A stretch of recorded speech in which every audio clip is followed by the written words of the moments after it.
Really hear me though. All right, we live on the Book of Faces. We live on the Book of Faces.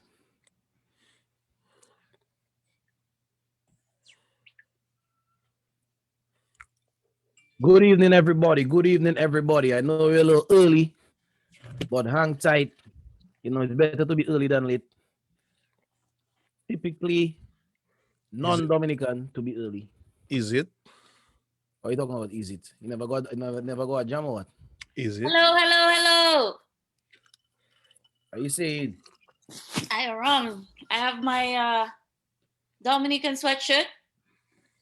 I don't know if Yes, anybody sir. can read Yes, it. sir.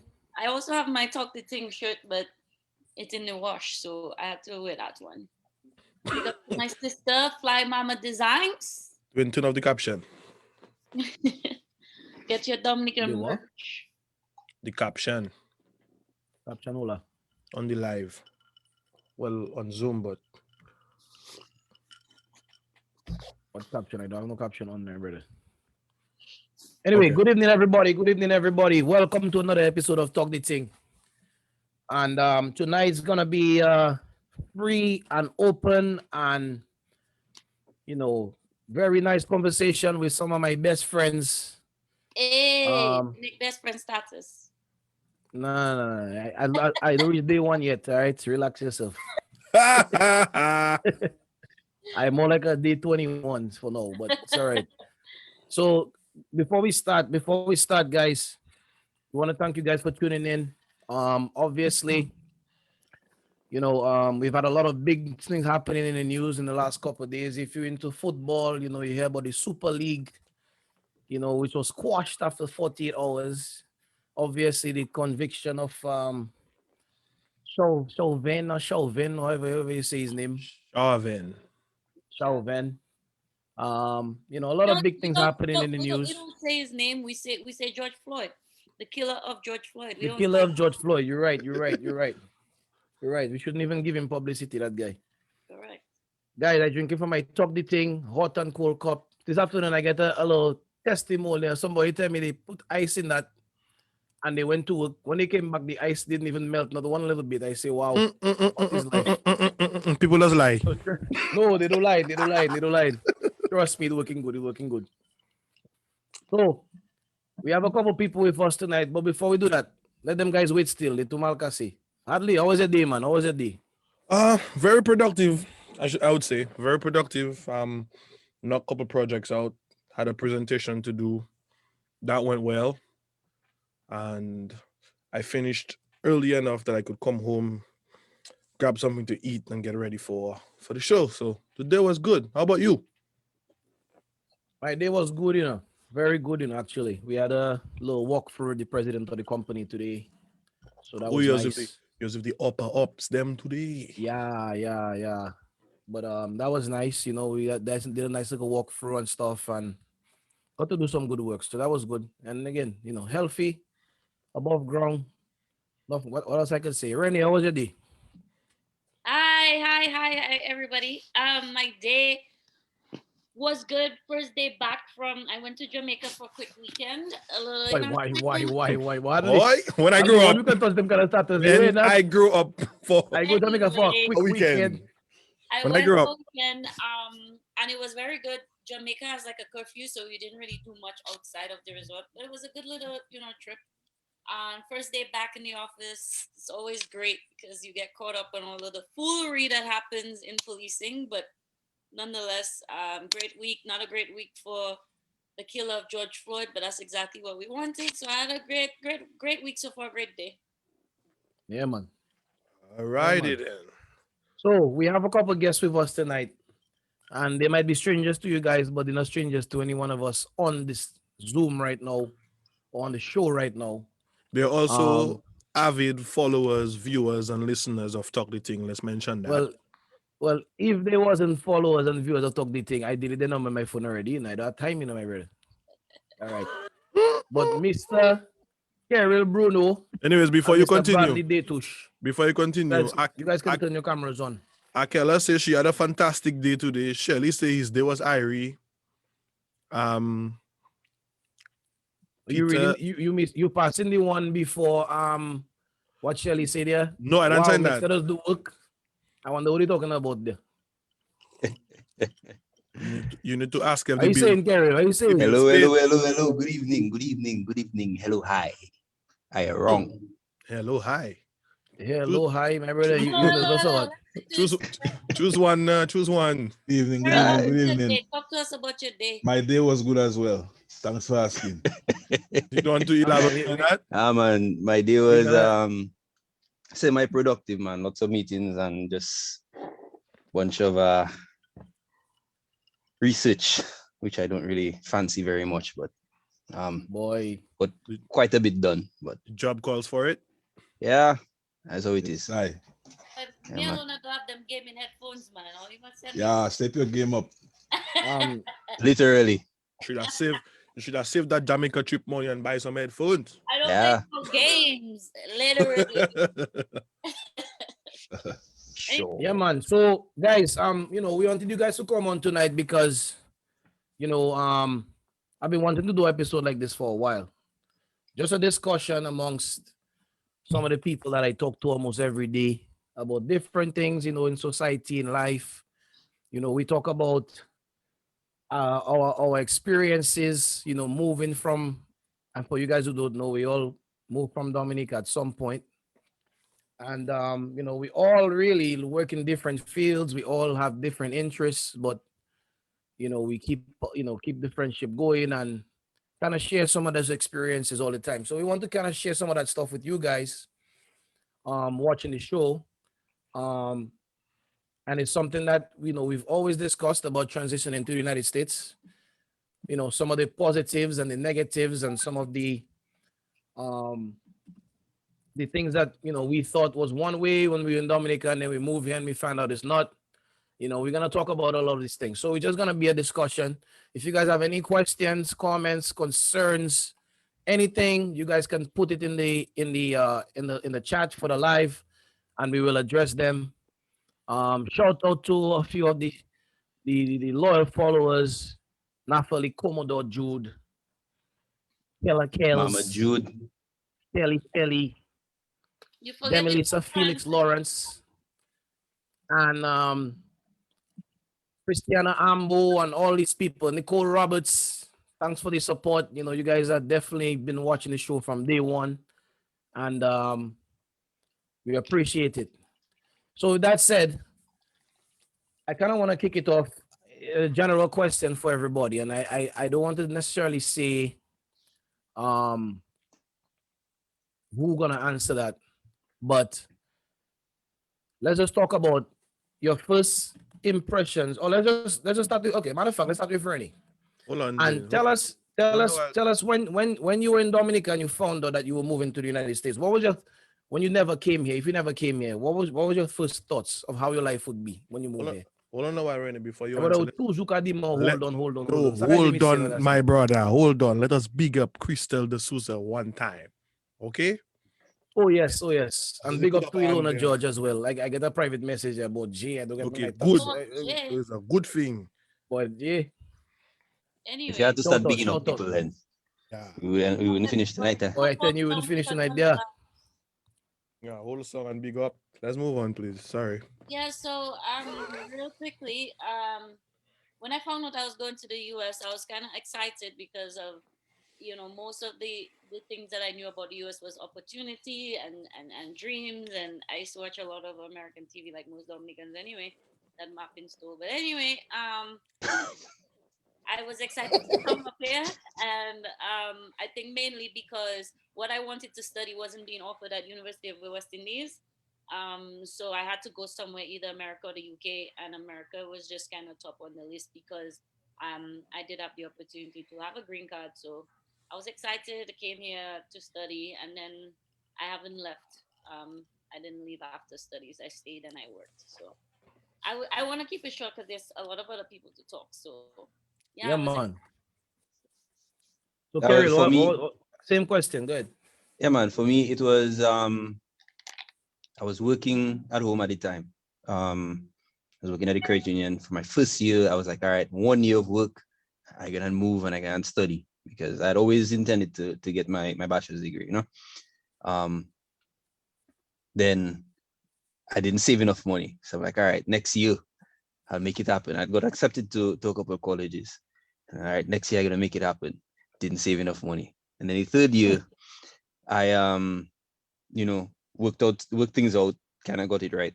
And then it was between like my aunt lived here, like she had moved a few years before. Um, and then I got accepted to like a couple schools across the country. But having to move, the reality is when you move, you have to think about lodging and stuff. And my auntie was not far from the school that I well, when I think about it, it's far, but um, traveling distance from the school that I got accepted to, which was the City College of New York. Yeah, so um, I was just kind of excited about it, but at the same time, coming here with a goal in mind to just get my degree, and then go home. Hmm.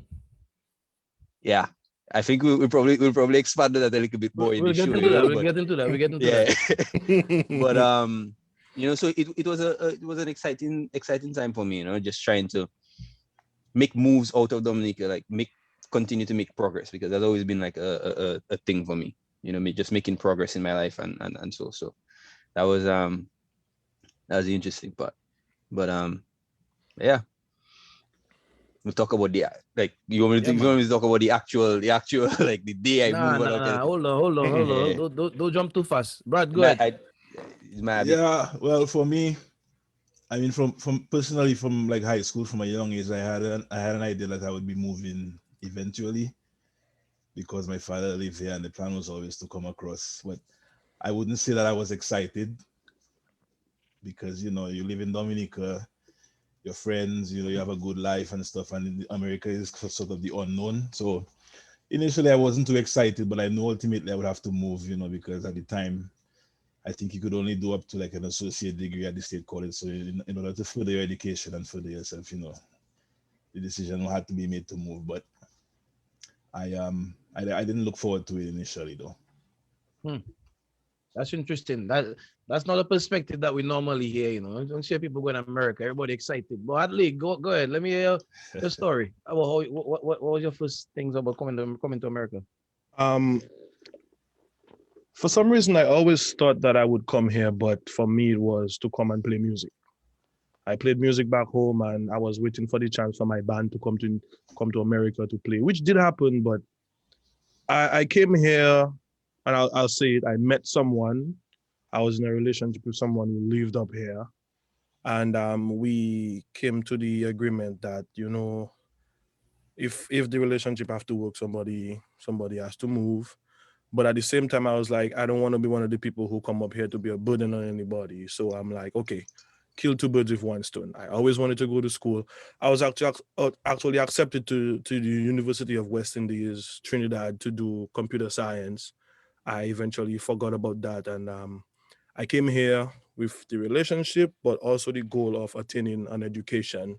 And so I applied to a few schools, got accepted into two out of the three that I applied to, and I came up here, and I did achieve the maybe more than what I came. I came in mind for a bachelor's degree. I ended up with a master's degree as well, so I did achieve my goal.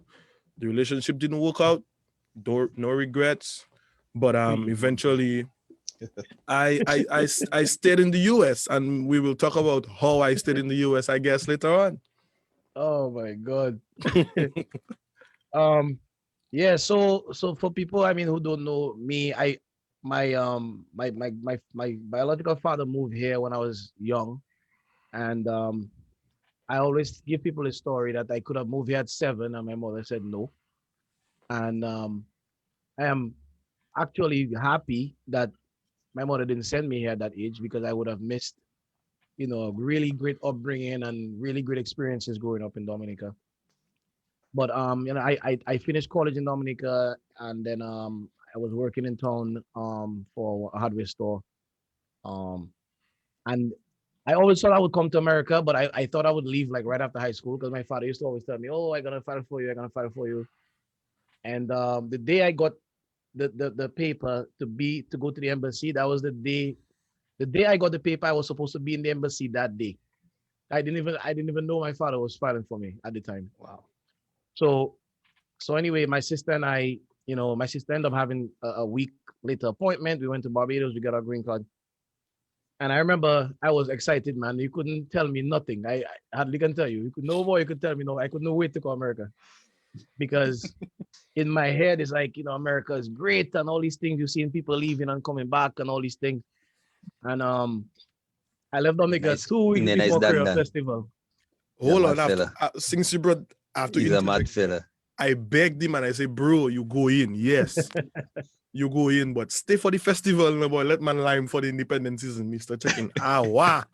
He gone. He go in, he Boy, gone. Mr. Yo, Bowie, boy. the thing is, boy, but the thing is, like, I was 20 years old, and I check in like, yo, I can go up, I can get a job, I can come back down, so I wanted to go. I wanted to go. So Yeah, man. anyway, I left. Yeah. And when I came here, honestly, I had no intention of going back to school. None. Zero, zilch. I hated school. I didn't want to go back. Oh, Um, maybe it if was your a mother struggle was at in first. order. It was a struggle at first because, I had a lot of back and forth, and I moved to Orlando and Virginia and all these places, and eventually came back to New Jersey. But ultimately everything worked out. I mean, we'll get into each of our stories a little bit. But in general, like I said, I was very excited. I was the complete opposite of Brad, and I see a lot of people in the chat saying that when they came here, they were crying, they didn't want to leave. Man, trust me, you couldn't put me on a plane fast enough. You remember back in the day when people go Barbados, they didn't used to come back Dominica, they used to go straight. If they was allowing you to do that back then, I would have come America straight from Barbados. I would have. But obviously, when you come here, you live and you learn. So, with that said, you quite a few. I mean, every one of us mentioned school and the importance of that and kind of helping to propel us, right? So let's just talk a little bit about that aspect. I know Carol has a different story because he came as an international student. So Carol, you can start that off and just kind of talk about some of your experience with that. Um, just let everybody know about that. And also don't forget to, just give them some gems, man. Like when you came, some of the things you learned, each of us as we go in. Yeah, man. After so I moved. I remember part of the transition was that I had to get my visa about 2 weeks before I had to move. So my appointment was like just after Christmas, somewhere between Christmas, New Year's in that area. And then I had to be here in the States for January 15th, which was orientation, international students orientation. So I moved. I actually cut my flight on the 12th of January. So then part of it was I got here and then they at the orientation, they were like, all right, so we're gonna do a competition to see who was the last person to arrive. Now it's a bunch of international students from Russia, all kind of thing. And they were like, all right, so this person came on the 10th. And then they came to me. Now I was late because I didn't know how to get around New York. That was another culture shock, because then I came here once before and then didn't really know how to get around without somebody. So I had to kind of navigate New York by myself to get to school. And that in itself was that's another culture shock, because then I came here. Why I hate myself. Okay. So it's like I had arrived 3 days before orientation. Then I had to figure out, how to get to school, how to register for classes. And arriving so soon before classes started was an issue because at the entry level, which is essentially where I was coming as a freshman, students had already picked their classes from like November before, and I'm arriving in January, 2 weeks before class is supposed to start. So all classes are filled. So that in itself was a challenge. And then when I arrived, also my credits from State College didn't transfer. Right. So I did. Hold on one second. Hold on one Oh. second. That is an important point. Yeah. That I want to kind of talk a little bit about, because I think all of us experience that, right, to some degree, Mhm. right? I did not. Rennie, not you. What happened? You were Yeah. special. Well, They take all the credits? Rennie. You see, now the thing with that doing is that depending on the number of credits the course at State College is, and your grade in that course, they will accept it. Yeah. I did the building and civil engineering course, which in my first year, my year at State College was the first year the transition from Clifton Dupini Community College to State College, right? So they took a lot of the framework from the building and civil engineering course that they had before and just transferred it over, right? So a lot of those courses that we did, like I did over 100 and something credits in 2 years, and most of those were 2 credit courses. No school is going, well, City College did not accept No. 2 credit courses. 3 and up. Right? 3 and up. No, I had decent grades in college back home. I honestly, I was a bad student. I could have done a lot better, right? But making that transition and then figuring out how to get credits. So out of the 100 and something credits that I did at State College, I only got 10. 10. Wow. And that included pre-calculus, calc 1, pre-calculus, calc 1, chemistry 1. So that's, and I get introduction to engineering, 4 classes. Damn. Yeah. Not I did even physics. basic English. Not even basic English they give you. Nope. Because English was What? Yep. It was a tough transition, right? And then Renee, why you because gonna say that? What are you saying, Renee? I'm gonna say that I hear a lot of students having the same complaint.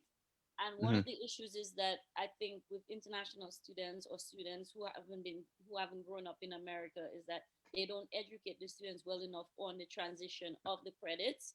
One, Yes. two, and the other options of taking exams so that you could be exempt from taking those courses. Yes. So not like there was no reason that you had to take English 101.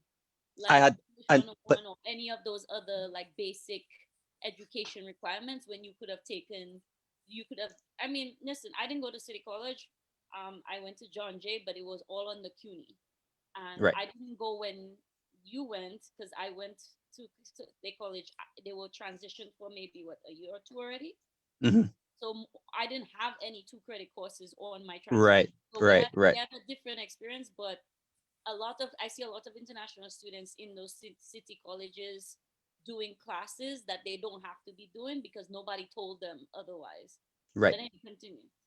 Sorry. And then I like that because I found out after, because when you come into that new situation, you don't know anybody in the school, right? My only contacts were my international student advisor, who I'd been speaking with from 3 years prior because I'd gotten accepted from 3 years prior.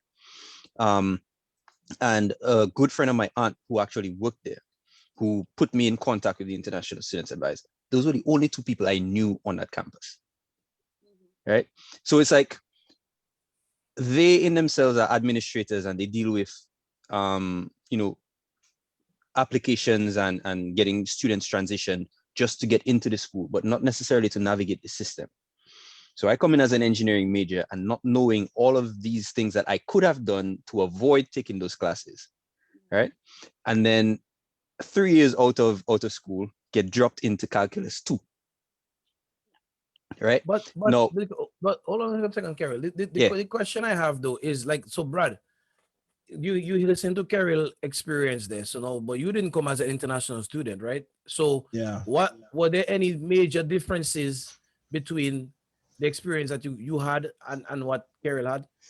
Yeah, I mean, based on what I heard Kerry say, there were differences, but it's more to the point that I went to college in Dominica after, where the associate degree program was more settled.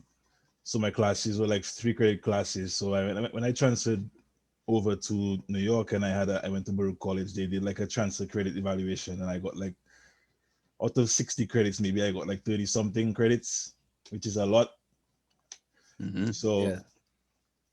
But to Kerry's point on like things that he did that he wish he knew that he didn't have to do and stuff, I think that's an important point, especially when you move in here. If you know anybody who came here before you, it's very important to ask them, because likely they could have made the same mistakes. And if you ask, they could advise you and say, well, don't do this or don't do that. Because even like foreign languages, like they'll have you do like Spanish or French 101 when you could get like high school classes Mhm. evaluated to get credit for those to skip that. So that's one of the things people a lot of people not aware of. So it's important to ask people who've been there before, who moved here before you to, what steps should I avoid and stuff like that. Yeah. The issue too at those schools is a lot of the advisors and have no real skin in the game. So a lot of the advisors advising people and they're advising them wrong.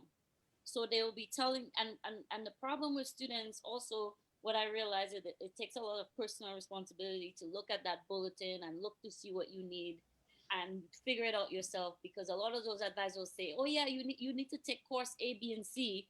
Then you take course Mhm. A, B, and C, and you realize it doesn't even go count towards your degree. Now you send Right. back another semester, or no one tells you, hey, this course is only offered in spring, so if you don't take it then you set back a, but we coming from Dominica, because we didn't have that experience, we Mhm. kind of like starting the race all the way behind where everybody running already. So Yep. that's why I think that the discussion we have now is also important to share, so that students who are on in their journey of trying to come to the US to study can understand, oh, talk the Ting was saying that I should probably talk to people about this, because I don't want to do Mhm. 5 years when I could have done 3 or 4.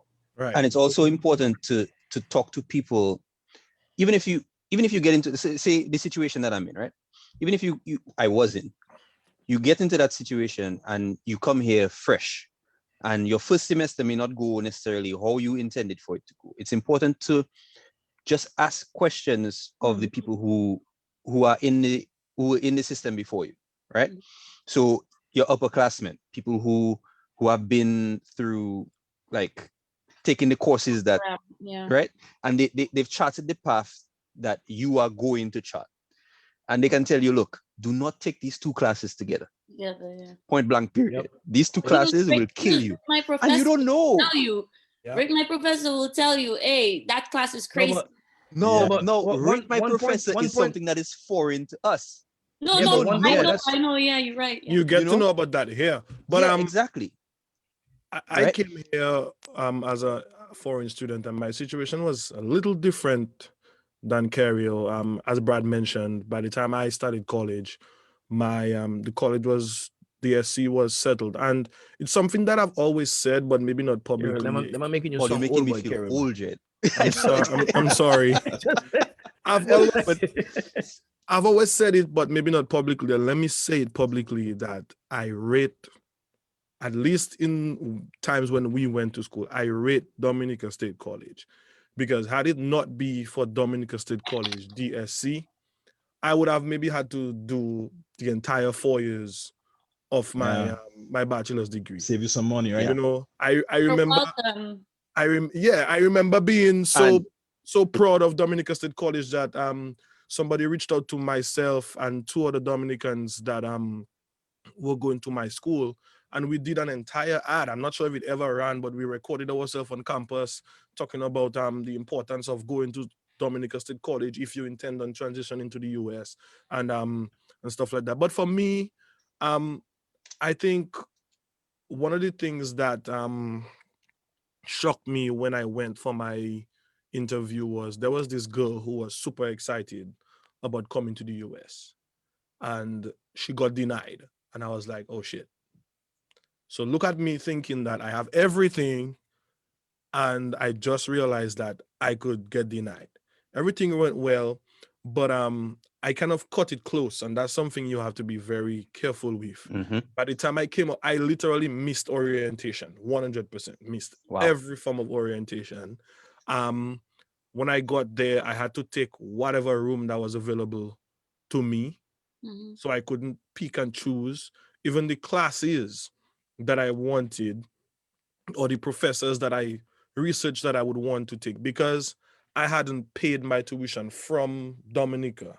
Mhm. I wasn't allowed to register. So hmm by the time I came up, whichever professor that was open, so my first semester was rough, And another thing that people need to do is give themselves time also, because there's something called the evaluation, which is what Carol and Brad spoke about, where you can transfer courses. And thankfully, I was able transfer 60 something credits.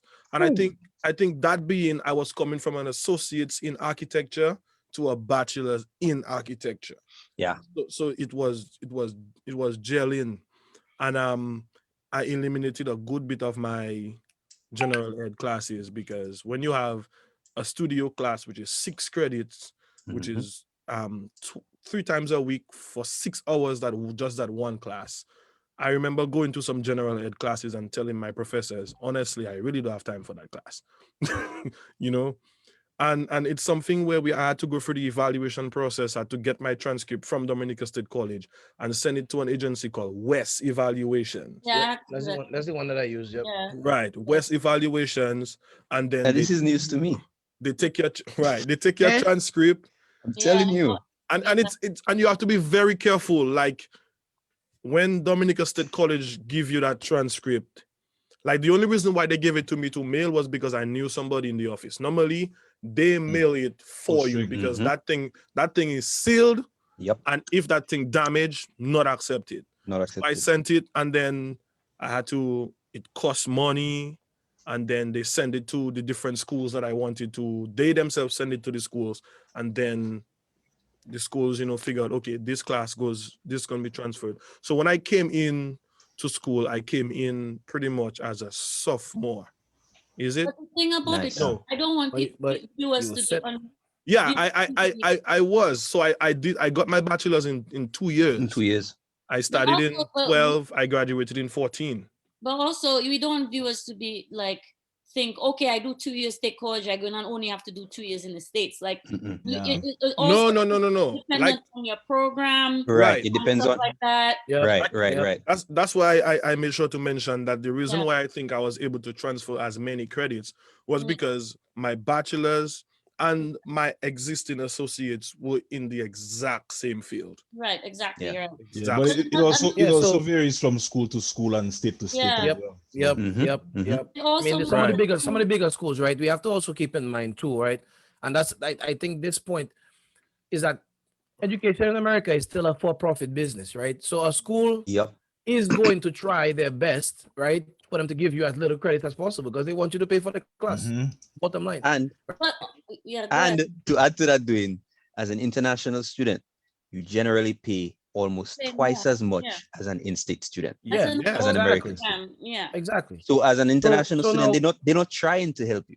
Mm-mm. Well, exactly. they have no skin in the game. So They have Gerald, no skin in Exactly. your yeah. They But don't then care, right? But but then another you thing though also is have to go ahead, doing. now I'm just gonna say, right? Like in my experience, right? Like I said, I had no intention of going back to school. I was here for like 3 or 4 years before I even started school. Right. So when I Just- started the process, right? When I not to shaking the head, not to shaking. Boy, I tried all I tried. listen, you don't hold me back, all right? Give me a break. When, when I started the Go ahead, process, right? caller. I went to the West and all that, to do the, and I only got 15 credits transferred. But um, the thing is I had to transfer schools and all of that. But one point though, for me personally, I never really traveled before I come to America. I never, not even I mean, the only time I traveled before I come to America, I was 2 years old and I went to St. Thomas. So I never went anywhere. So that was a big thing. When I first came here, I was very timid, right? Because you kind of scared to talk, you kind of scared to like put yourself out there because now you're talking with an accent and everybody asking you to repeat yourself and all of those things, which is why D from Jersey exists, for Yeah. you guys who know Exactly. about D from Jersey.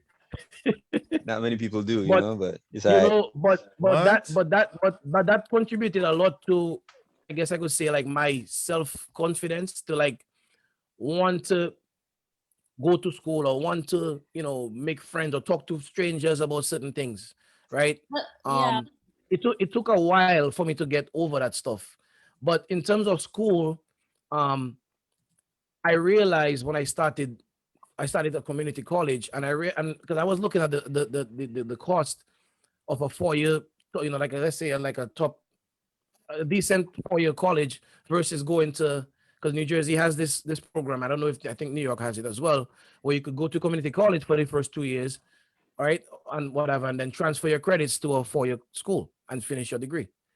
So, but a lot of people don't know that, right? So if people come from Dominica and they want to go to, let's say like Hadley went to Morgan State, it benefited him to have 60 credits because he still only finished his degree in 2 years. So it was the same thing.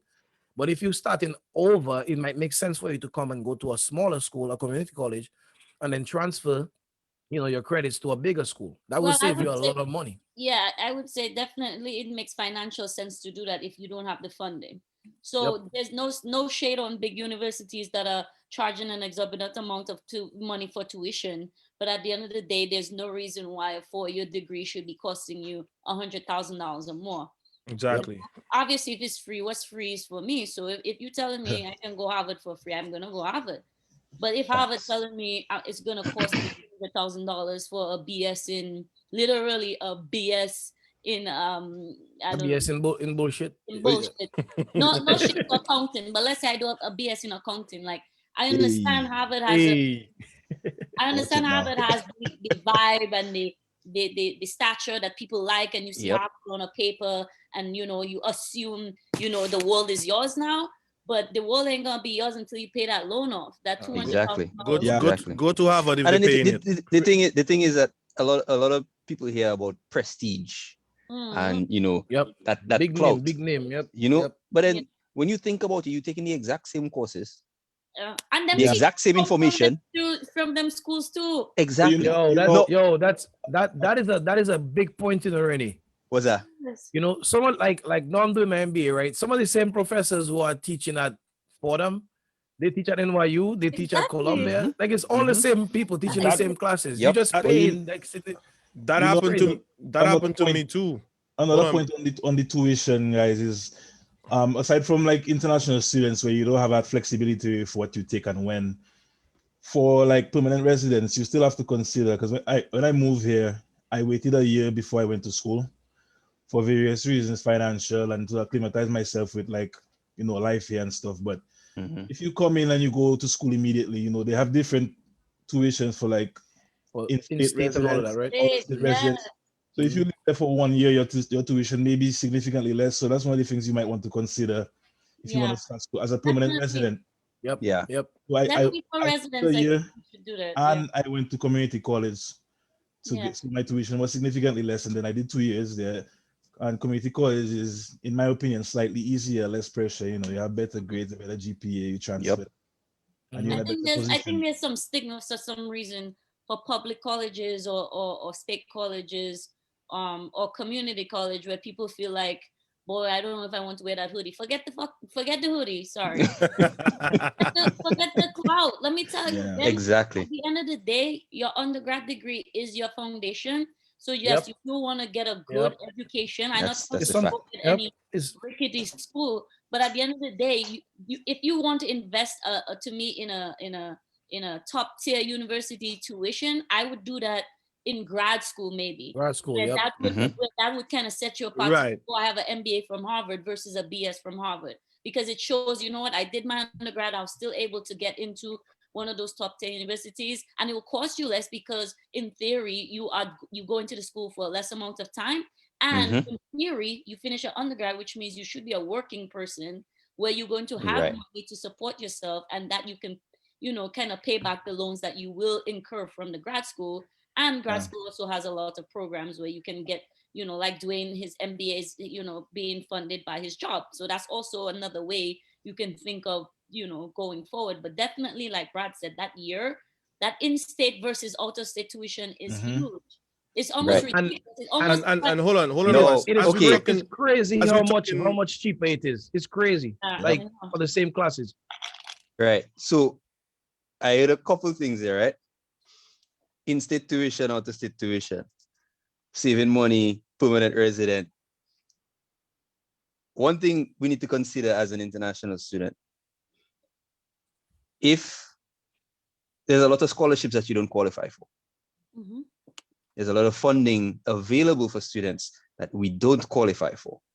So Mhm. even if you have great grades, right, and you are doing quite well in school, which a lot of us do, you cannot, certain scholarships you have to apply for, you write the best essay and stuff, but because you're not a US citizen or resident, Permanent you resident. cannot get that money.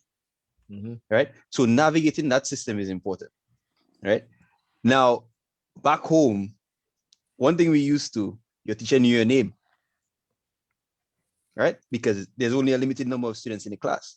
That one teacher now here is teaching over 200, 300 students. You're dropping the bucket, right? So it's also important to understand that one, you're not going to get that level of attention that you're used to because the education system, the style of teaching is different. Two, that there's a lot less margin for error because as an international student, you're paying per credit.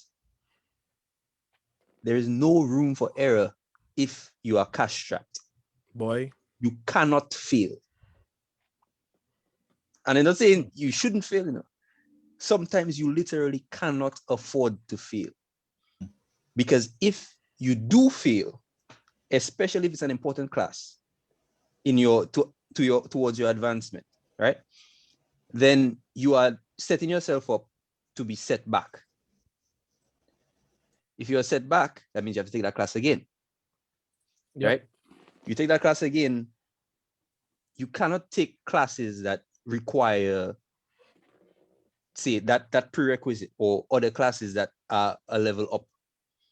Right? So you have to end up taking, and as an international student, you cannot take a reduced course load. Right?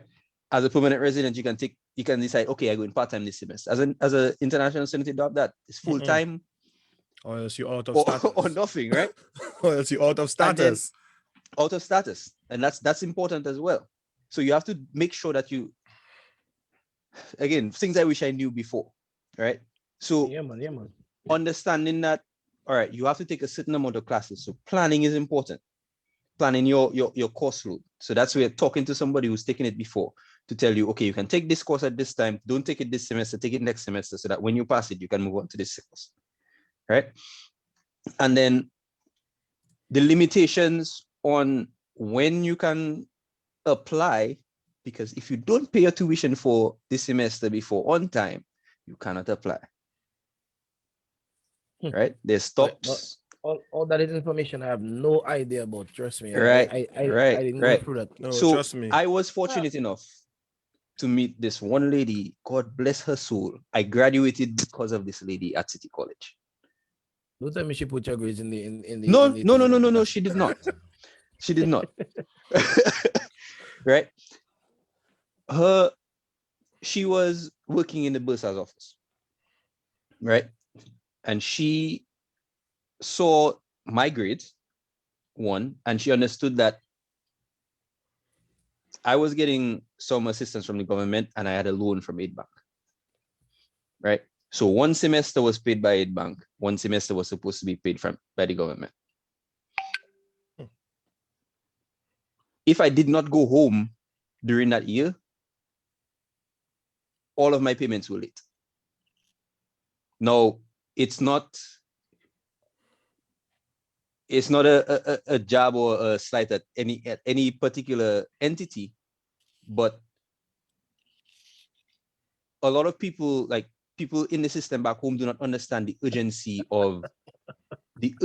of what is happening here. Facts. If I don't get that money, I cannot go to school. If I don't get it on time, I can't go to school. It doesn't like, and you talk to somebody on the phone and you tell them, okay, I need this by this date. Yes, it's this. I mean, but Carol, you know it go, right? I understand. I understand it. I understand it 100%.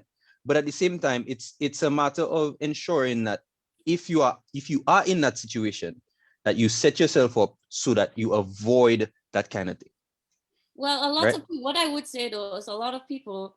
This is what I've noticed with people who have received government funding. So there's a promise of funding, but you don't have the actual funds yet. And so now you have to play this game where you are involved with 1,000 other students going through the same thing, fighting for that same funding. And if you don't have somebody willing to walk up and down those steps on your behalf in Dominica, it makes it 10 times worse. You should definitely have some boots on the ground. And I think too, like I've heard from other people, you have to be in the right circles of people to get the funding that you would like to get to finish your degree. So Right. I mean, I haven't been in that situation. I just know a few people who have that. Right. I wouldn't recommend going to any foreign country, whether it's America, China, whatever, Cuba, whatever the case is, without you yourself having some sort of nest egg. I'm not Mm-hmm. saying everybody's going to have it. Sometimes some things are not for us right away. Sometimes Exactly. we might have to wait to do it. So there's no shame in going to school in your 30s or going to school in your late 20s if you don't have at least enough for a year. If you're Mhm. only going to be dependent on government funding or some sort of funding that you don't know if it's going to come, you're going to put yourself in a situation where you will be out of status. And Yep. some states are nicer about it than others, right? Like we know for a fact, New York State is a state that loves immigrants and undocumented people. And when I use love, there's actually laws that protect undocumented people where they say police officers cannot ask you if you're documented. But that is not the case in a number of other states, which you have to keep that in mind. So a Mhm. lot of other states may be put in a situation where you undocumented and now you getting deported because you've been out of visa for so long because you're trying to get funding back home, or funding from wherever, and that's difficult. So that's just my advice because, like I said, I've seen people, and then I've also seen people who got funding, who Mhm. didn't make use of the funding They correctly, wasted. Yep. Yep. and they, Yep. and they So wasted it. So yeah. You know. so I Yeah. I, I don't know if anybody experienced that. Carol, I don't know if you did, but I found a workaround, and it's not for everybody. You have to be willing to put in the work. So as an international student, as Carol said, you cannot go below the minimum. In other words, you cannot be a part-time international student. If you And I think at my school it was 15 credits as an international student minimum. Wow. 15. 15, not 12. Yes. It was No. 12 One at City five. College. Jeez. 15 credits, and that's minimum. But after I did my first semester 15 credits, I found out that once you hit that threshold of paying for the minimum, Mhm. you can take more More classes, classes. right? Yeah. It So at certain schools that happens. I know. right, I know so of that. At certain so schools that so my happens. second semester I was at 18, Mm-hmm. right? And I remember one semester I was at 21. And even if I got all those classes to transfer from state college, that's how I got to finish, because I would maybe have to do 2 years and maybe like one more semester. But Mm-hmm. there were some semesters where I was like 21 credits, and the only hurdle is that you have to get somebody to give you an override. Yeah. Yeah. And at that point, if your prior grades, that is what that speaks for you. Your prior Mm-hmm. grades But say, okay, you'd also want to consider what the 21 credits, what that workload would look like, because you Oh, can of get Exactly. course. And your right. situation No, as well. I gonna get to that. For me, Hurry up. Hurry up. no, don't tell me hurry up. Don't tell me hurry up. I'll take you out. I'll cut you off. For me, it was stuff that I loved. This architecture stuff. So it wasn't to say I was taking. It wasn't to say I was loading up myself with general ed courses. It was architecture stuff, for example, history of architecture, an extra design studio, planting, or something like that. Two And questions for you, Hadley. that helped me a lot, being able to pay that even if it twice, but I can add more classes and not pay more. And that helped me a lot. Well, you Two pay questions. Two questions for you, Hadley. and I did that sanitation. as well, hardly. I did that as well. Yeah. Two questions for 15 you, credits, Hadley. 21 Uh-huh. credits. One, were you working? No, Hmm. no, All right. I well, was. Okay. What is well, the I second couldn't. question? Well, I couldn't Two. work. I couldn't work, so that was totally out So I of the want, All picture. I right. want to, I want to talk, I want to talk about that, a Okay. little So bit, we'll talk. We'll and talk. we have to go Yeah. to another little segue there. But All right. So that two, working Hadley. point. Go ahead, Carol. What was your commute like? I was living on campus for my first Okay. year. So you could walk. You could walk to school, right? Yeah, that's what I'm All right. saying. Like Every situation different. certain, Exactly. even if we're But international, certain things worked out Yeah. differently for us. Yeah. But guys, we could talk the whole night on that. But one little point That's true. I want to hit on is the working aspect of it as an international student, right? Boy. And right, because right now my brother is here, right, as an international student, and but it's just the laws are different, right? Obviously, everything is, well, not everything, but most things are catered to permanent residents and citizens. Yes. So if there are jobs available, it's gonna go to them first. So how is that process, and how do you guys recommend um positioning yourself to be able to get, whether I guess you could only work on campus? I have no idea. I don't know. Yeah. Okay, How does that work? let me take that as an international student. I know in Maryland, I know it's different in Texas. In Maryland, I was only allowed to work not just on campus, but within my field of study. I have friends in Texas who study in biology and they're working at a convenience store or at a supermarket. I was Mhm. only able to work within my field of study, and it had to be approved by the head of the International Student Association guy who responsible. And I couldn't work inside of my first year. Yeah. I couldn't work inside of that first year. That's And then you get that job and they sign off and then you go to Social Security. You get what a point did you get your social? That's important. I At what got point it. did you get your I social? got it after 1 year. So I was on my third semester already Mhm. when I got a job in the school, working as a research assistant and doing How little did you get graphic. it? What was the process to apply for it? How did you know about You Um had okay,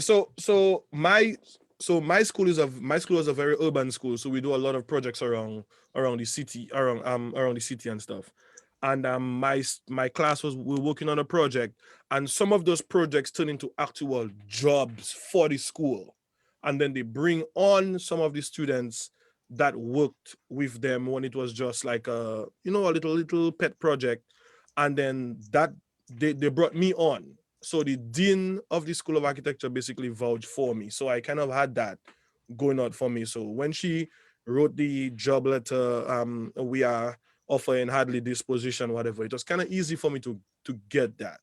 right. But had it been anything else outside of architecture and design, That job I letter, wouldn't have gotten it. And that's what that job that's letter is a requirement actually for you to get your social as an yes, international student. you have to get So that. for you to get a social security card here in America as an international student, you must have a job offer.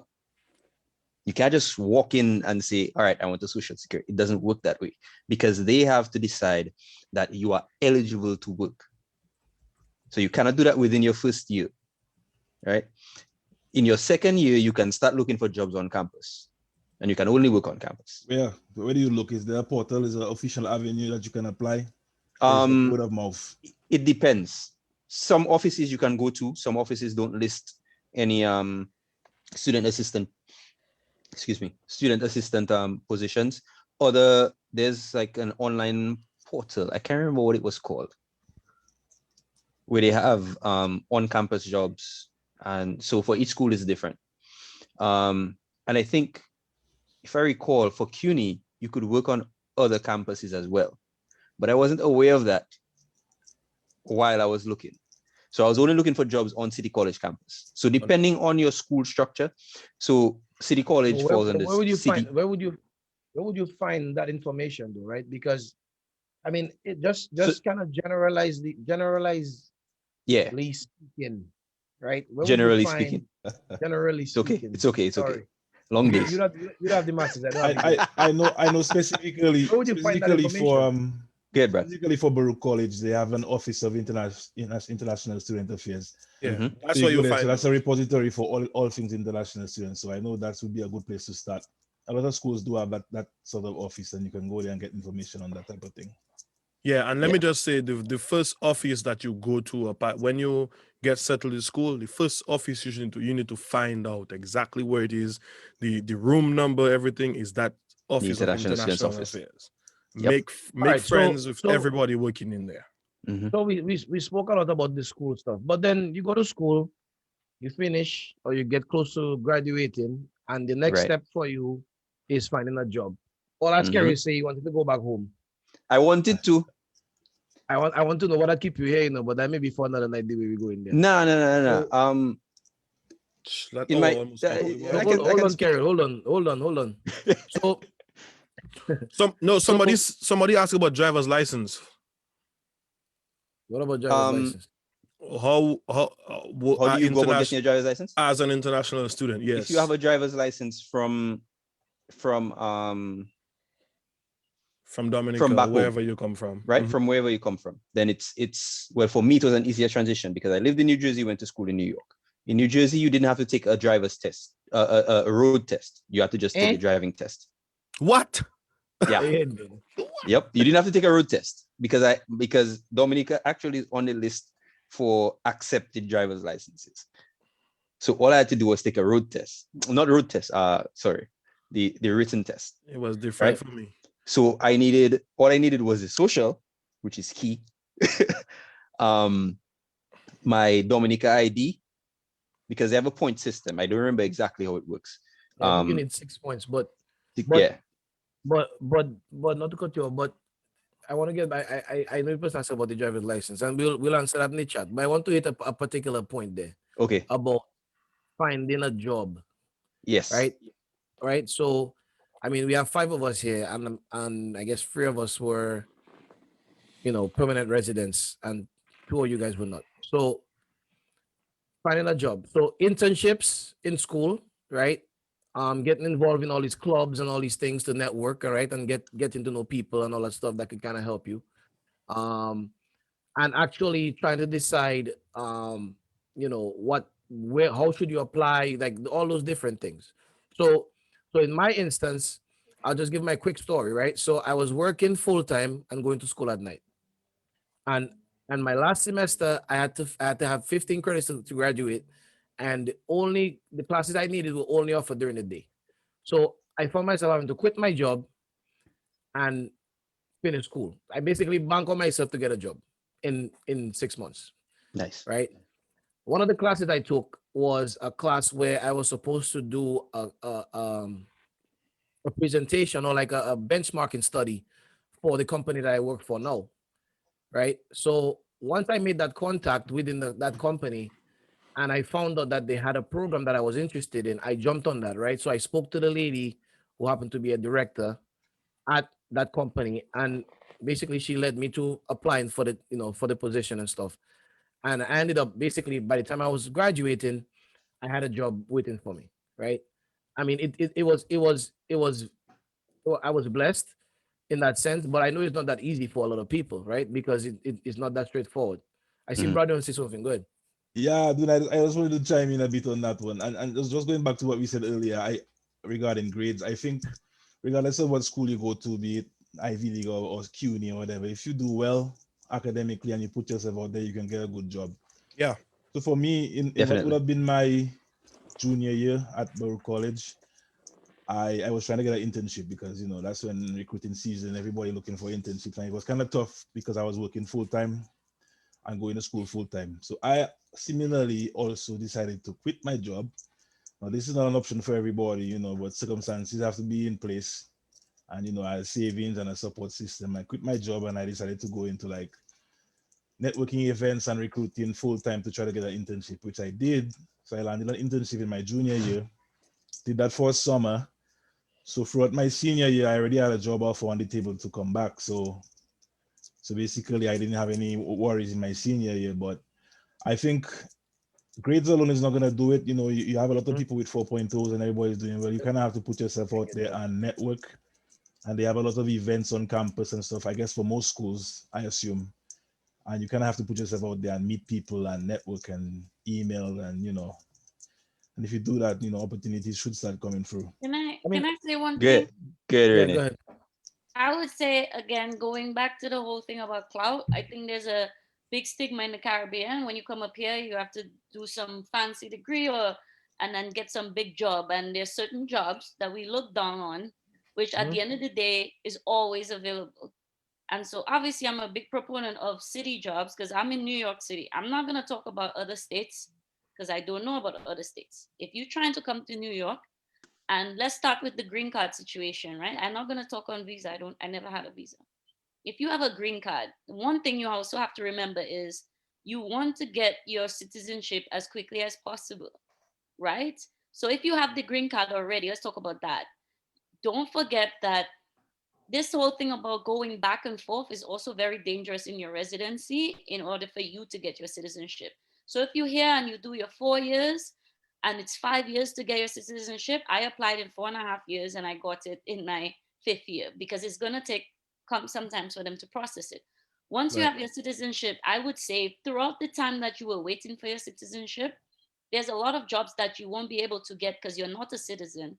However, that doesn't mean that you can't still apply because a lot of jobs take a long time to hire people. So city jobs require to take city exams. So NYPD is a city police department. You have to take an exam. You sanitation. I know everybody nobody want to pick up garbage because everybody have pride. But at the end But of the day, when you need to the get a garbage man job, making money, boy. A good job. Boy, yeah, when you need to get a job very quickly in Mhm. fields like other fields like accounting and science, everybody and their mother want that job too. Whereas a lot of city jobs is very easy because what you have to do is pass a test, and they're Right. always hiring because the city is so huge. So for The me, MTA. Yep. empty every single job to me that's unionized is always hiring, and it all because and there's always money because the union is always pushing for salary. So for me, when I came, I wasn't thinking about being a police officer. I never had good ideas of policing in my head. People think every time I get into a policing discussion, everybody's like, "Oh, you biased your police." I wasn't born a police officer. They were, you know what I mean? I didn't come out with a gun and badge. Like I've only been a police officer for 20 years. So like let's stop Thought you were that born with the gun foolery. and not the badge. Anyway, so the point is I ended up being a police officer after studying science, right? After busting my butt in the lab, doing how many hours? And I was also working two jobs.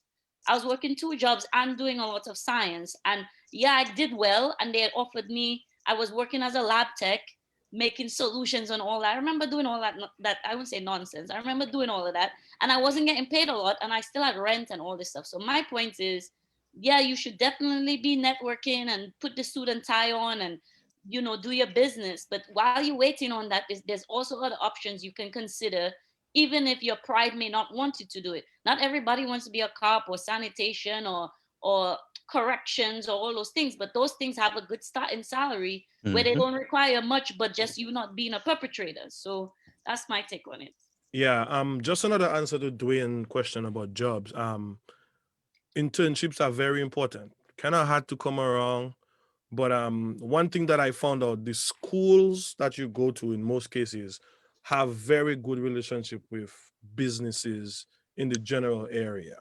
And Mhm. that's how I got my internship. I didn't know about my internship. I was working with the school and I got a call, hey, there's an internship available because we're working together at the school and whatnot. Are you interested in it? And I was thankful for the opportunity, and I took it and I got an internship for a year. But another thing that I did was I made a lot of friends. I played music and I almost joined a fraternity. And that was my way of networking. I almost joined. Like I literally went to events with those guys. I With the got paddle gigs. and everything. No. I didn't get to that point. I tell you, I almost. We used to have. It was a fraternity centered around music and entertainment and whatnot. So I used to be on campus on weekends instead of playing music on campus, little concerts on campus, and fellas, you passing information. I remember making my little business card on Photoshop, just to give out to people. But to get a job, I had to go through the process of applying for OPT, and OPT means optional practical training.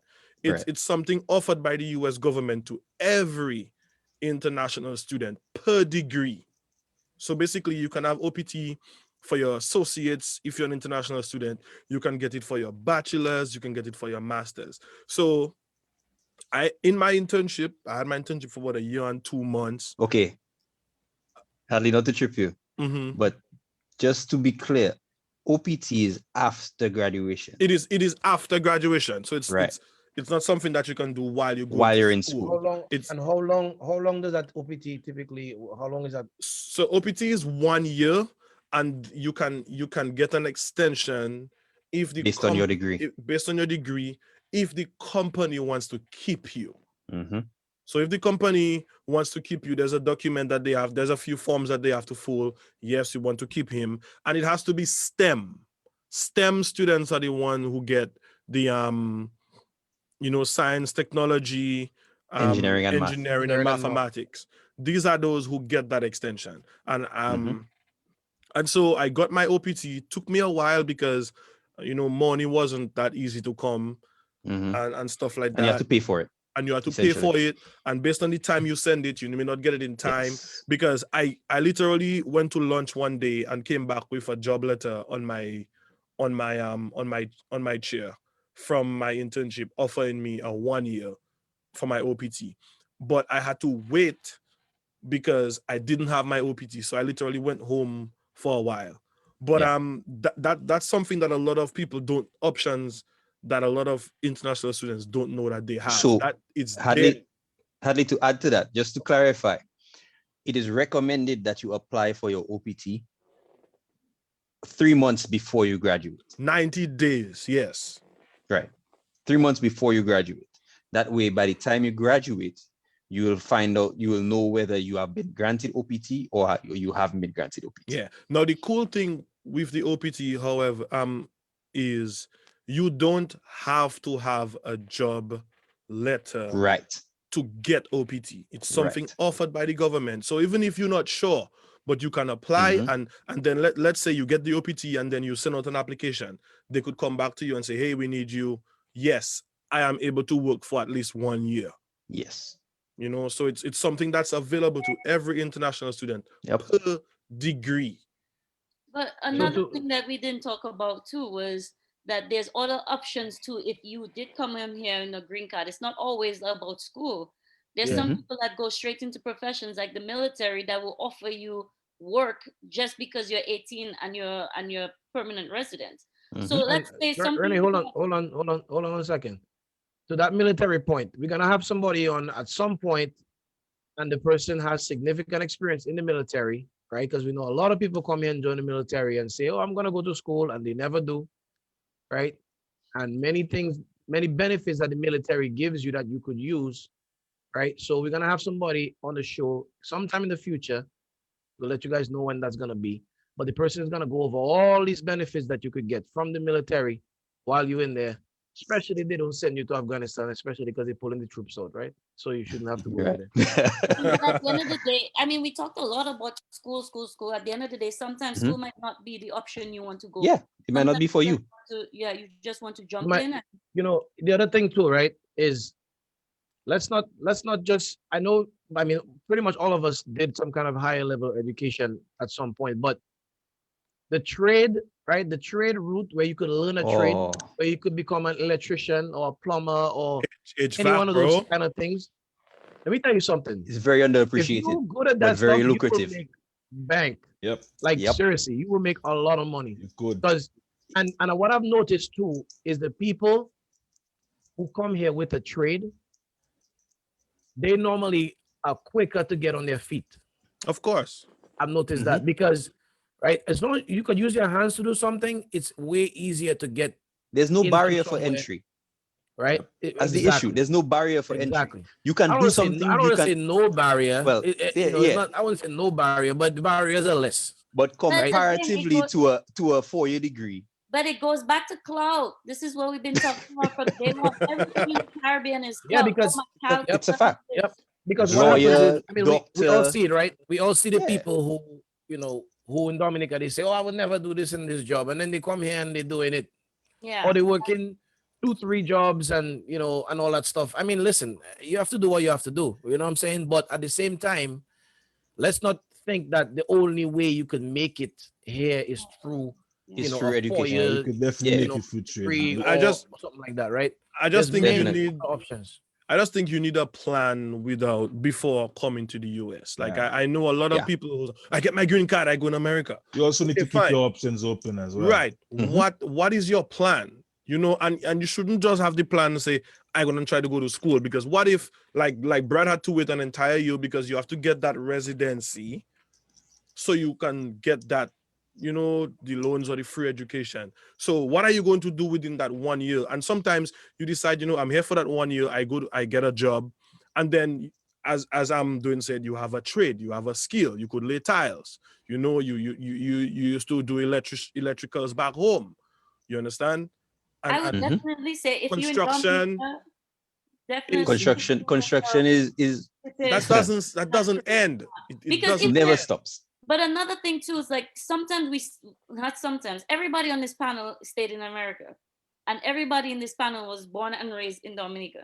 Yeah. Right. So let's, even if you came here on a visa or you came here on a green card, at the end of the day, we are seeing more and more young people migrating to the US and staying for the opportunity. So my thing Mhm. too is when you're in Dominica, also take, that's for something I didn't do, but my mother taught me back home, basic little things in house, right? To do a little a tile in there, a little fix a light, put a plug. I remember Mm-hmm. changing adapters and things. And I used to be wondering, but I remember my mother teaching me all that Why? nonsense. Yep. A little yard And Yeah. then I work. come to America and I look at tile job is 3,000 US, 4,000 Mhm. US. And I say, boy, I should really listen to Helen, boy, and learn how to really lay them tiles. Learn how to Check, tell. checking You a know, man to cut your grass for you, and that man You lay oh know, my you know, heavy. if you God, call a don't plumber talk and to me about that. But if you my call a point plumber, is, once when he you're in show up, Dominica, you pay there's a him. lot of people Once you that are show up, you have good to pay him. Wow.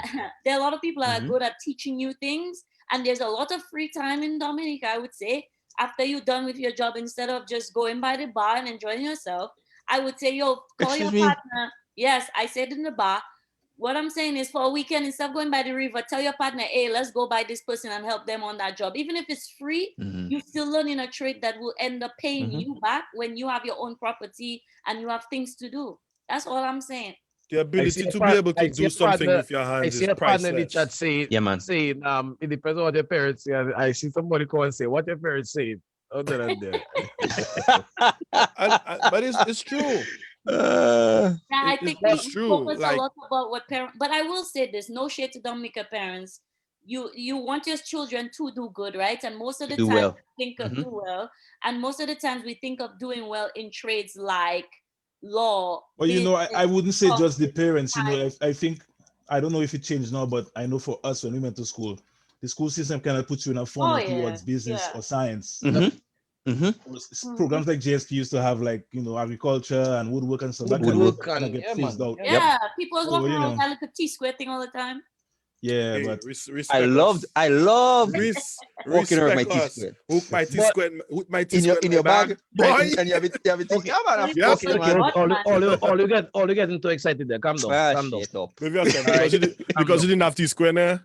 But I didn't want this square Jealous. He Anyways, already. jealous. He anyways, jealous. the I didn't point want is this I square. just want possibilities to are point out endless. that Go ahead, I Brad. did a degree in accounting here in America, and I have yet to actually work in accounting. So yeah, Speak just keep on your it. options open. You never know; you might fall Yeah, into something definitely, that you like more. So definitely. Mm-hmm. And Brad, then that's and a then that's a very, very good point. Like I think Rennie mentioned that before, right? Your 4-year degree, in my opinion, and you guys can shoot me if you want, but my opinion is your 4-year degree should be something that can get you a decent job, Mhm. right? That can get you in the door to get a decent job. It might not be in the field that you have that degree at all, right? But jobs True. sometimes, well, a lot of times look for other skills, not just your academics. And when you go do an interview, they ask you all these different questions. How do you handle certain situations? They want to see how you Yep. think. They want to Yep. see how you process things. Yep. So they might, every job, no job you get, they're gonna expect that you're gonna know from day one. They're gonna train. You're gonna get some kind of training. You're gonna get some Mhm. kind of exposure. So, like Brad say, very very important point. Keep your options open, right? But one thing, guys, before we kind of have to wrap up by, let's say, by 9:30. So I Yeah. want us to talk Oi. about something there, which is No, which if is which is which is important, right? All of us on this panel are black, and coming to the United States, right? Rennie, you can Renee. pass. You black. Mm. I Is am the hair? It's the hair for me, bro. some of us charcoal. Some of us charcoal. Yeah. When we come to the United States, right? And you know, I guess we kind of have certain perceptions of certain people.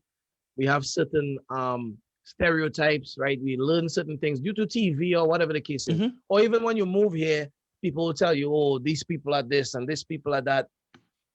How did you guys deal with that particular transition coming to the United States? And I mean, obviously, we grew up in a predominantly black country, right? 98% Yes. of people in Dominica are black. So, 99.9. so how did you guys Everybody deal with that? Dominica I'll, black. I'll explain how I deal with it, but I want you guys to go and talk a little bit about that, because I think that's important, especially for people who are not necessarily coming here, to mess around, right? We come in here with a plan. We want to do Mhm. school. We want to do all these things. We want to do well for ourselves and our families. How did you guys deal with that stuff? Go ahead, Karen. Um, I never had that conversation. Like nobody had that conversation with me in terms of being black in America. And for me, it was coming from Dominica, predominantly black, moving here to Newark, New Jersey, which is predominantly black, and then ending up in New York City, which is a very diverse city. So I never really felt like that. I wouldn't call it a stigma. That I never got a different feeling because I always felt like regardless of where I was, I was included. Or I was just me, because there were people around who looked like me and so forth and so on. My experience with this came when I moved for my first job. Um, my first job was at college. I moved to Boston, a city outside of Boston, not Boston. Massachusetts is huge. Boston is a dot in Massachusetts, which is the most diverse area. I moved to Waltham, Massachusetts, Belmont, all white. I moved to a company with 11 people. I was the only black person, and it was there that I actually started.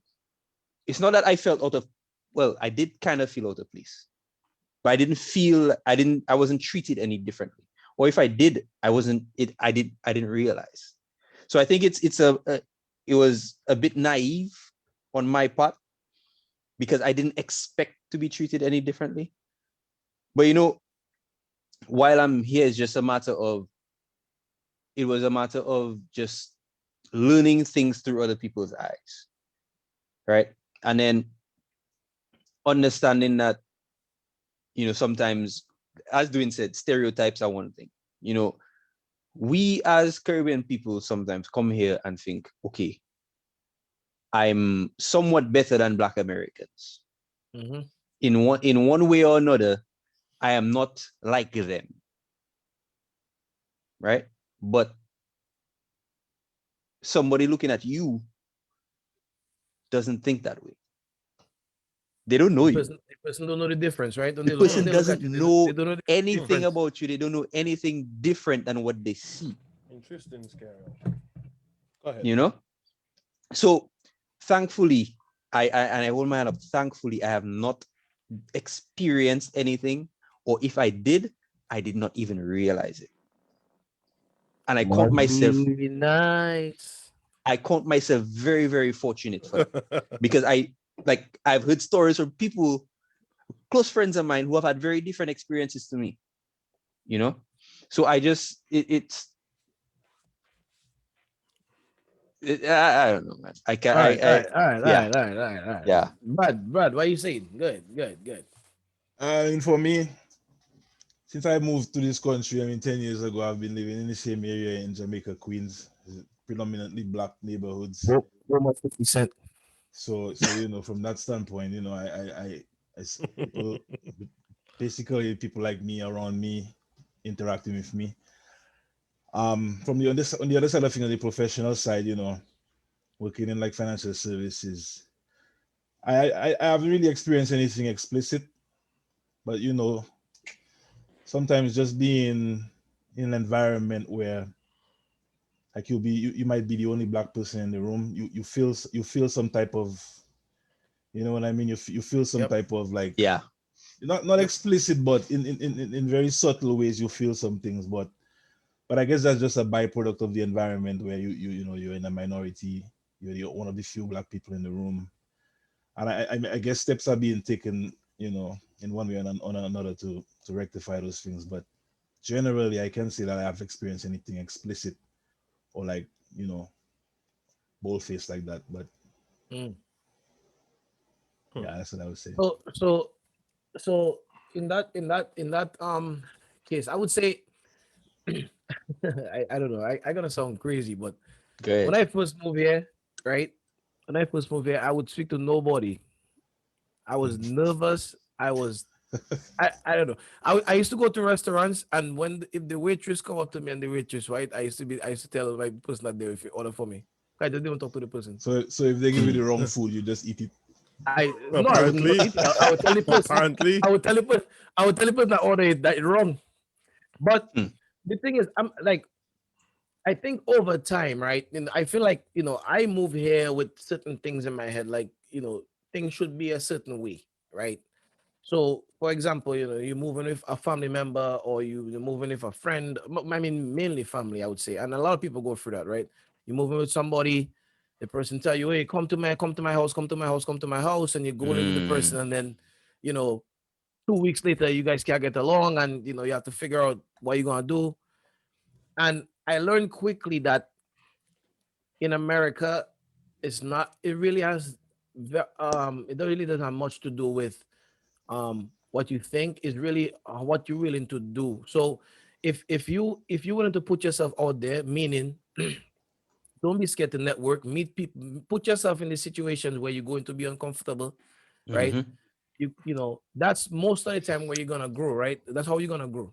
You're gonna start making different. So when you're in school, you make different friends from different races and different backgrounds and people from different parts of the world, and you start getting more comfortable in those spaces, right? So that, I mean, when I started working, I was working in East Hanover, New Jersey, which is maybe like 15 minutes from Newark, but it was quite a few people that live in Newark, right? So, the culture, we did happy hours. So, like, when you get invited to those little happy hours and those little things, you should go, right? Because that's how you start going and you start meeting people and you start talking to Mhm. people and getting more comfortable in those circles. So that if one day you're actually in a professional environment, like Brad was saying, you might be the only black person, but it's not something that you're completely oblivious to, right?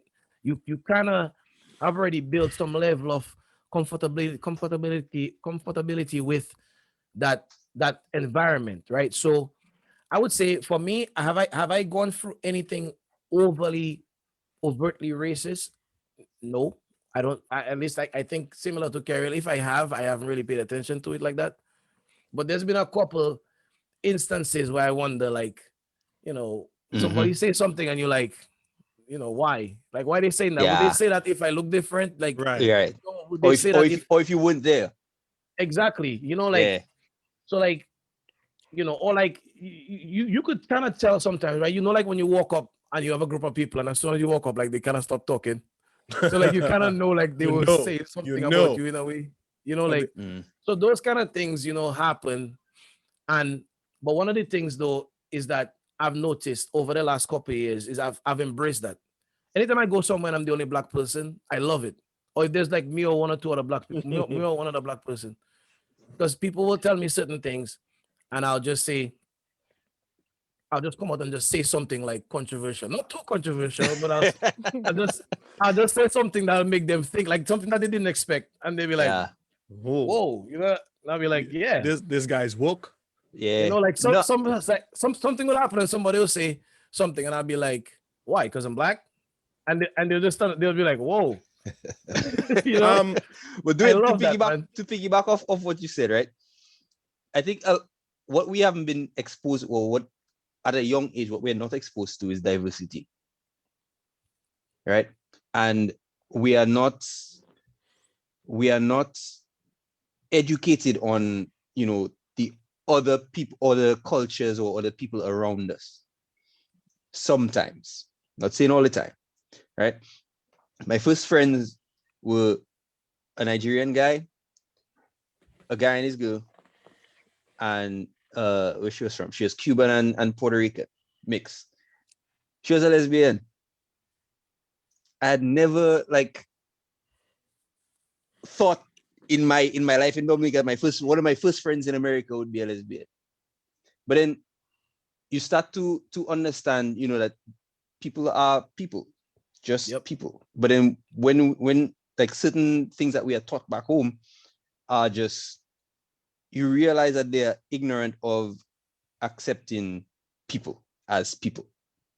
You know, Well, that's not, I wouldn't say that's a Caribbean thing because it's the not same. only no, not only. I just speak it like from me and what I experienced. You know, so So I mean, we fortunate living in New York, where we basically a melting pot, a melting pot. Yeah. where we have so many New York different kinds of City. people. But if you go to Right, New another York City. state, New York Don't forget to City, say New York City. if Mhm. you go to like another state, Like where, like like like a Fayetteville, North Carolina. Yeah. right, Right. You Or, know, down or there. Long Island. 99%, one type of Or yeah, just up the road, people. Long Island. So So that that but my thing too with what Carol and Brad was saying is like yeah, we have the diversity. I wouldn't say it's an issue. We don't have the diversity in the Caribbean like we do in certain areas, but certain areas in America also don't have the diversity that they should that they need to also learn Mm-hmm. about Mm-hmm. other cultures. Mm-hmm. So like right, you would see, like I'm in a profession where I see a lot of people. I see white cops, I see black cops, Indian cops, all types of cops I see, lesbian, transgender, straight, whatever. All these cops exist, and everybody think, oh, it's a blue family, so everybody gets along. But then you have all these people who also come from areas where none of these people, like, there's some people who live in America for 30 years and have no black friends, or live in America for 30 years and never interacted with somebody from the LGBTQ community. So it's like, yeah, the Caribbean itself doesn't necessarily prepare us for that, but a lot of Mm. places in America don't prepare their own citizens for that. So it's just a matter of you educating yourself when you are Right. among these people. And let's say you don't even agree, with some people's lifestyles. At the end of the day, you just have to know what are the laws of the land that I've agreed to live in. Yep. Oh, the laws of the land says that gay people can marry and that they're normal, and I can't call them all these words and And attack it them. and that's it. And that's it. Like, okay, well, Yep. I Yep. don't have to necessarily agree with the laws, but at the Mm-hmm. end Right. of the day, when I mean agree, Mm-hmm. I don't necessarily have to morally agree, but me being a citizen or somebody, or permanent resident or somebody on a You visa, abide by it. you have to abide by the laws of the land, Yep. and Yep. what is it that they have accepted. So for And me, yeah, go ahead. It's funny. It's funny that no, you say that, Renee, I was because about to piggyback over what Carol said. So finish what you're saying, right. So Renee. Oh, when I was in Boston, I met this person who had never left the town that yeah. they lived Oh in. my god. Carol. Carol. Oh Oh, jeez. there's Carol. people Never in Long left Island the that's never been to town Carol. that they lived Manhattan. in. I had Carol. that. I had You know? one situation, I one situation. I was playing basketball with these kids from Newark once, in East Orange. I just moved Mhm. up here, and me and my cousin, and we were talking, and then one of the guys called and say, "Yo, where you guys from?"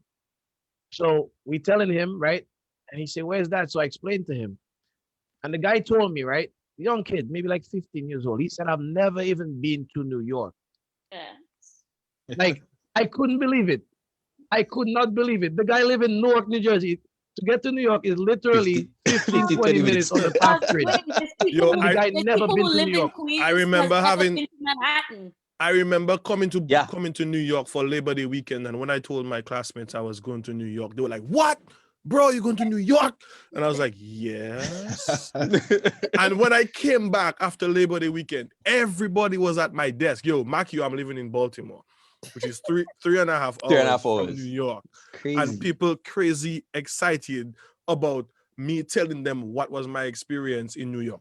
But Carol, it's Mhm. interesting how you and I came up here pretty much in the same, go to school, but our situations kind of vary. Yeah. Because okay, so when I came up here, I never felt that I was better than a black person. But I was super excited because I was going to an HBCU. I was like, hey, I'm gonna be comfortable, black people, and whatnot. And I got a rude awakening. Like my first friend that I made was a white girl, and she had this white guy who was part of the LGBTQ community. These were my two first friends, two white people, one a white female and one a white gay guy. And for a while, the people who You ready? no, I it's tried to think true. on what are we It's ready true. face. No, it's true. Like, And it was very hard for me to become friends with the African Americans because, to be honest, I was seen somewhat of a threat, Mm. right? I was seen as somebody who is coming to take away our opportunities. So my first friends were white, and then the next black friends that I made were when I found out that we had Africans going to school. So I became friends with some of the African students. And it wasn't me being friends with them first.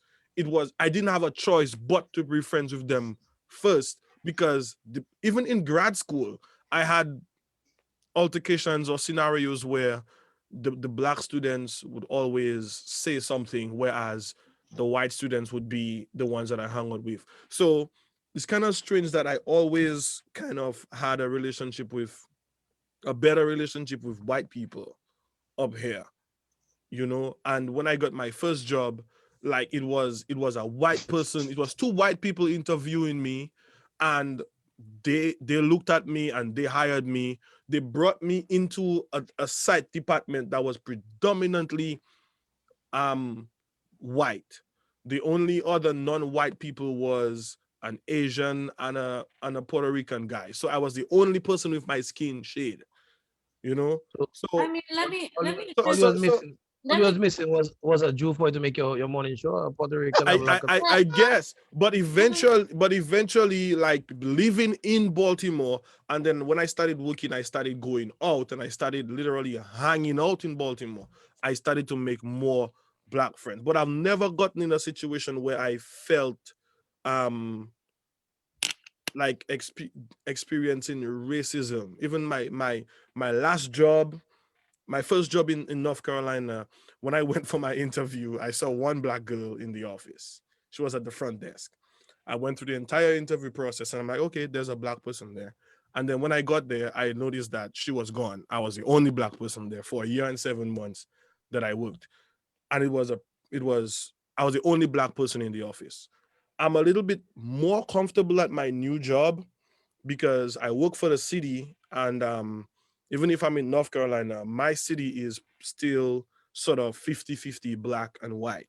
So Hey, when you all here, like a young come out there. I work for the city. hold on, let me ask you a question. waiting for Why you do to you come out because it's always me or you getting hard time. why do you always interject when I'm talking? Can you let me talk when I'm talking, Who please? is that? Sir, When I say that, sir, they say that. Yes, Hey sir. you. guys, Let people me watching talk. the show. Give me And a phone there. Give fix me your a phone mic. there. Tell me Fix your who mic. interjecting So there. hardly Fix your don't mic. hardly don't worry Hello, if Fix you your hello, mic. hello. So I I can say my I'm piece. I'm tired Let of me telling talk. you how you should speak into your mic. Ali, say what you So saying and shut up. no, at my job, my boss, my direct boss is black. His boss is white, and the staff is very mixed. So I'm very comfortable dealing with I don't feel like I'm the only black person there and whatnot. So it it it I it, think it varies. I think one issue that I notice here is with Caribbean immigrants is that we kind of come up here on a mission anyway, and our mission is always to do well and work hard, and that also changes the rhetoric that a lot of possibly racist people will see because they see us as, I don't know if you guys have experienced that where people, I'm automatically different. Like, oh, Mhm. you're different than the others. I'm Yeah, sorry, sir. Who are the others? What do the others do? Yeah, yeah, like skirts. Yeah, But my point is like there's a lot of underlying racist thoughts that goes on that they may not tell you to your face, but it's there, and then you see it for yourself based on the underrepresentation of black people in your position. So I'm just here to say that none of us are special. Like, but the fact that they will see one of us, and like I said, a lot of Caribbean people have this whole go hard, and not just Caribbean, black people too, but go hard and like Carol had said, you literally have to work hard and study hard to stay here. People see that, and so they think we're special, and so they will treat us differently that may be positive because they seen us doing positive things. right. But if you decided to come one day on campus acting like what they feel is a typical black person that's Yep. not worth their time, they may treat you the exact same way as your peers. So oddly, you might be thinking, boy, same with Carol and Brad, that you might be thinking, boy, I was fine here and stuff like that. But you also have to look at how you dress, how you talk, and how you go to school, and what has been important to you and what you talk about. So people automatically think if you're in school and you just, talking about rap and using the N word all the time and acting, black, that's when you feel being ostracized from other people. Yep. But I don't think we fall into this normal black stereotype of people, and so I don't think we're treated the same way that other Right. people That's be. true. But I, I, let me I, just And then I how you gotta, respond to carry a us. comment somebody made there. Nicole, I did find the Caribbean people Let me ask you a question, yes, Morgan I'm to State. listen. So, but I wait, but I did. kind of feel, let me just finish with my experience too, in the sense of, for me, you guys are, I mean, no shade to men, but you guys are all men, right? So I know you're gonna roll your eyes and say, here we go. There's another Here we woman go. talking about, but that also goes into, so now you have another another box you have to check off, like, all right, I'm also a woman, another sort of group that people are not necessarily We keen acknowledge that. to Nah, act I, stuff like that. So for me, like I said, yeah, initially I was getting, especially with my accent. You guys make fun of my accent, but when I first went to All NYC lack and thereof. stuff, people were looking at me, looking funky, and they didn't uh, know what I was about.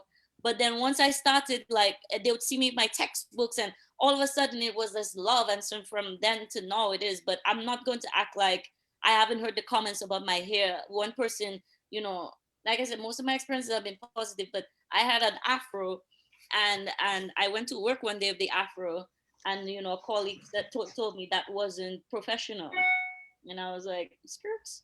And we also have this pressure of looking and acting a certain way, because when you don't, you may not be exposed to the opportunities as others. So then you're like, damn, do I conform? Do I? So then guess what? I put yep. my hair in a bun, and then you have to ask yourself, like, why do these people have these constructs of what a professional person should look like and Mm-hmm. shouldn't look like in terms of their hair texture? And people with locks were also getting a lot of issues. But at the end of the day, I think for me, I didn't have the blatant. I mean, I had. So again, let me just so one quick. I can go off tangent. But for people that think because I'm a police officer that I love every single police officer, I would challenge that, because even when I was a rookie police officer, I got pulled over. I used to live in Brooklyn for 10 years. Big up BK all day. Hey. I live in Brooklyn for 10 years and I love Brooklyn. And I remember Wow. driving my little hoopty. That's another thing. Don't be getting them expensive cars for clout when you can't afford it. So I was driving my hoopty car and I got pulled over. And my boyfriend at the time was Asian, black, and he didn't like police officers, which is a little weird that he was dating one. But anyway, I remember we got pulled over, and the first thing he said was, "Watch how they treat you." So in my head, I was like, I don't know what Mister was talking about, because I okay, right? Like, I part of the club. Mm-hmm.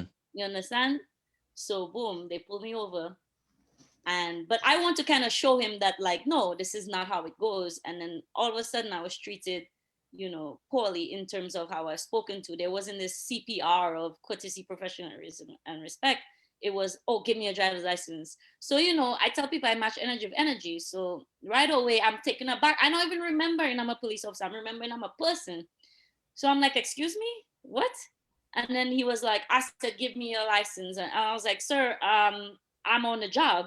He takes my ID and he say, what job you on?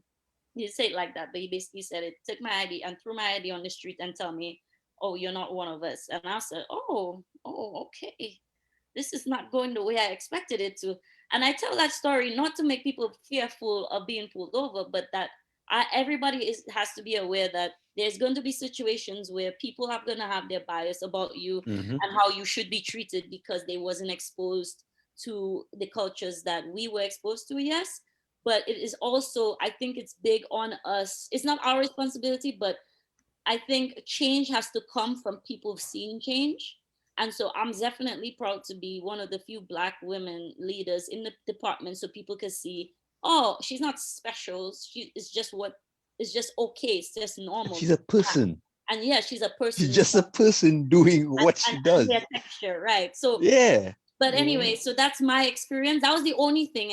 After that, I've always been treated with love by I my I just want to add one thing. When you come here and you work hard and you achieve stuff and you get to a position where you feel like you get what you've been working for, you shouldn't let the people may come and make comments like, oh, it's affirmative action, they're trying to Yeah. push. Yep. You shouldn't let people make you feel any type of way about your achievements. If you work Yep. hard for what you have, then you should feel proud. Yeah. Facts. People Yeah, may you go didn't just outside, get Big, it because you were big black. facts. Like you got Right. it Yep. because you worked for it. And I mean, Exactly. and if you got it because you black, well, guess what? For how Oh well. many centuries they were getting it because they're not black? Exactly. Don't play with me. Exactly. Exactly. It's our time. Look at So you who in the should feel White proud House. either way, The White right? House. Anyways, good talk, All guys. right, guys. But Yes. Yeah, yeah, man. man. So the discussion was really good. I mean, I hope you guys got some gems out of it. Um, it's a very eye opening, and I know a lot of us we had these discussions a lot, amongst ourselves. So it was good to kind of share this with you guys. I'm pretty sure anybody on this panel, if you guys need any information, you guys want to reach out to us, any one of us, we are open. Fact. Sure. You can find Carol on the real Carol Bruno. I lie. I lie. Wait, hold on. I like- The real Karen, bro. Oh, you keep on Hadley. O'Neal. O'Neal. Nah. Yeah. So, but Hadley dropped off there. I don't know. Maybe I have a little technical difficulty. there Yeah, still. But, Adley computer Hadley die. talking off. but yeah, but it was a really good this discussion. We're But gonna do it Glenn, again. before you wrapped up, you never did an intro to say what people do and where they work now. Oh, you're right. That You're is right. true, You're you right. know. You hear You're me right. talking That and is they- true. But one thing, Rene, Dwayne is not an introducer. You know that. Yes. That is Okay, also neither am true. I. That remains Already. consistent. That is true. That is Or also Carol. true. So Excuse me? Brad and Carol, introduce So, Brad yourself. and Carol, Tell introduce people yourself. where you Oh, live matter of fact, and what do conclude you do yourself. now. Well, Conclude. Brad, go first. to conclude with an introduction, which is weird. But yeah, I live in Queens, New York, Jamaica, New York. Originally from Mao, big up all the Mao massive. Okay, relax. Bap. You You see the hate. I work for JP Morgan in financial services, investment banking compliance. Okay. So you Nice, like nice. billions. Economic, brother. Who? You like billions, the show. No, that's So Brad, you Nah. trying to tell me there is you that was trying to finance that Super League business? nope. I work in compliance. Oh man. Spiros, not Axelrod. Carol, what Yeah. What do I? Okay, so Carol Bruno, originally from Mao. I know that Oh, that guy they call Brad Yes, I. from days, maybe even before he could walk. Mao But, school days. Yeah, man. Your eyes are a problem already? hurry up. Okay, cool. It's a hate. All right. So I work as a contractor for Con Edison. As a senior specialist in the energy efficiency and demand management department. Big up Chrissy one time. Pick up the Yes, cornet. yes, sir. Big up, Yeah, Chrissy. man. Something Big up the connect Cornet like crew. Don Big up the Mickens Cornet. boy. Yeah. I said connect like Don Mickens boy. I mean, Cornet smart. Cornet know what good for them, And I mean, for me, I just work at the New York City Police Department, doing that for 10 years. I live in Queens now, but I used to Big live up in Brooklyn Queens. for 10 years. Break up Brooklyn, and I'm originally from the best village in Dominica. Oh, as well. Zip. Wow. Okay, ready? Korea. Why you have to be Korea, like the, that, the man? village of the diving. And Dwayne, you can mute, and sir. people- hello, and we should always support local. So we're gonna big up Connect 767. We're gonna big up Facts. FlyMamaDesigns.com to Facts. get your merch. We're gonna big up Talk the Ting merch that you can also purchase. Get to your talk the thing much. I don't get mine yet because I I got ordered mine it and for it the don't in the reach. wash. My brother, But relax yeah, yourself. The so- thing coming. The thing Just, coming. I know. I'm just saying, the reason I'm not anyways, representing. You're talking too much. That's people from Mao. But anyways, so we're going to drop our info. You can always slide into our DMs No. appropriately. If Yeah, you man, have anytime. questions on Any question. school, Yep. and immigrates Work, into that's true. America, New York and stuff like that. scholarships, whatever. But Yeah, because and no inappropriate talk in the DMs, please. Yeah. Yeah. Yeah. Keep it. You know what? Professional Dwayne? What I'll do. But we'll talk about it. But I'll send you some links. Very important links for international students, man. Stuff that Yeah, Listen, we'll need to support be- post something on the local, page. We'll support post something local. on Instagram. yeah, definitely. And Yeah. guys, for people who may be watching for the first time, obviously I'm one of the hosts of the show. I grew up in Granby. Granby. I We went. had to I clear your went fruit. Granby. Well, not Granby. Matter of fact, I look in Granby credit. Mountain, Tetmon. Whole I house. grew up. I moved to Wallace at a young age, but I still went to school in Granby. I didn't go grammar school with brother and them. I didn't want to go school Rosie. Um, So but yeah, so I live in New Jersey, I work in New York, I work for Con Edison as a supervisor in the substation operations department, where we do major capital construction projects.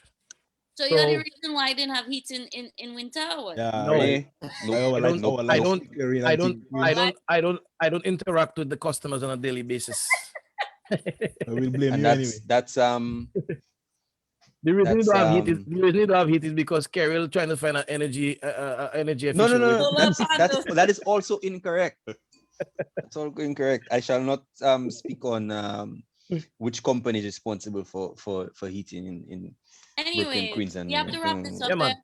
So yeah, But make yeah. but yeah, Yes, yes. but yeah, Ready? Long guys, time ready to go thanks, there. yeah, thanks for watching, guys. We'll be back with another episode and we release that flyer as soon as we have that information for you guys. And we'll It'll try be to another find out good where people episode. had me. Yeah, man. Yeah, man. I see Chrissy say time to end that show with that 10 o'clock there. I agree with you, Chrissy. There's problem business Right, happening Chrissy? there. pick up to free But massive.